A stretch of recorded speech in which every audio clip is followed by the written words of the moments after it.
Hey, welcome to starting your own business from scratch.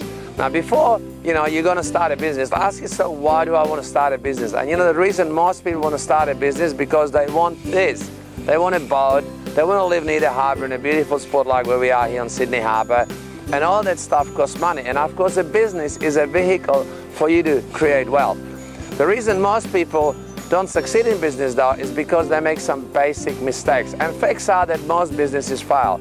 So whilst you start with a dream, you end up with a nightmare. And so what this is about is actually teaching you the steps to get you to your goals and having a successful business. And in business, the most important part is that you got to get customers. And most people never think about the customer part, as it's usually the last thing to actually think about. In a business, the most logical thing is to first of all start out by thinking, who am I going to sell to? Who's going to be my market that I'm going to make money from? It's like if you want to open up a restaurant, the smart thing would be to actually go to someone who already has a restaurant and try and make them become successful. And if you can do it with somebody else's business, then you get your own business. Don't just jump into something and spend a lot of money and then find out that it was harder than what you thought and you don't have the capital and you go under. And most businesses are actually a trap as well. The type of businesses that I always like to start is ones that don't need any staff, are easy to do, right, and don't require a lot of overhead, and especially fixed overheads, because fixed overheads are going to kill you. So step one is, get some customers. How are you going to get customers? Make sure there's a market for what you're selling. Step two is become very, very clear as to what advantages your product and your business has over everybody else and what benefits the customers are going to get from you. So why should I buy from you rather than from everybody else? So that's really important, understanding what it is about your product, your business, your company that is unique, so that I want to buy it from you rather than from all the other people that are out there. And by the way, if you're going to have business, there's always going to be competition. Competition is good. What you got to make sure is that you're better than anybody else, that you're smarter than anybody else, that you're a better marketer, that you can sell your products and services better than anybody else in the market. Not how many people are there in the marketplace. It's like real estate agents, they're everywhere. Some agents make $1 million a year and others make nothing. The difference is not the industry they're in, it's the person and their skill levels and how they run their business.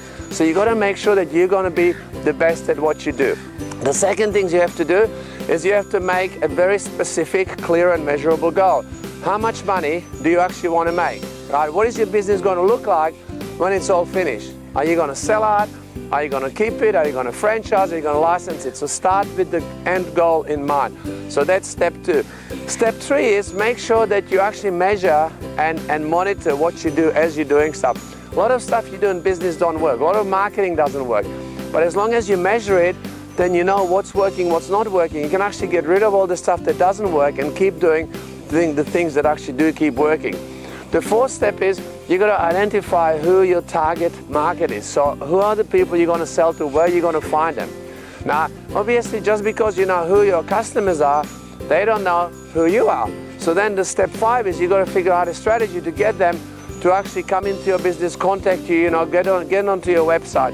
So phone your business, walk in. So you got to figure out, how am I going to generate interest from my target market for my product or service? And that could be that they phone your business, they walk in if it's a retail shop, they log on to your website if it's an online business. So depending on the type of business you have, depends how they will first contact you. Now just because they contact you, of course, doesn't mean that they're your customer, that you're going to sell them anything. So the next step is that you got to figure out, how am I going to sell that customer? How am I going to convert the inquiry into a sale? And we talk about on our audio modules, we teach you about how to write headlines, how to make the right offers. So you got to come up with the right offer, the right headline, the right web banners, whatever you're using, the right approach. So once you got them, they're calling you, you got to be able to sell them. And of course, you also want to maximize every sale that you make.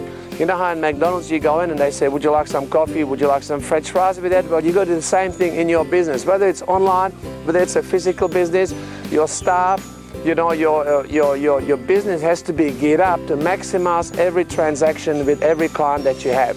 And of course, after you get the client, you have got to have a system for making sure that you communicate with them so they want to keep coming back and do business with you over and over again, and sending you referrals, testimonials, and basically spreading the good word about you and your business. And that creates a winning cycle that your business will keep growing and succeeding.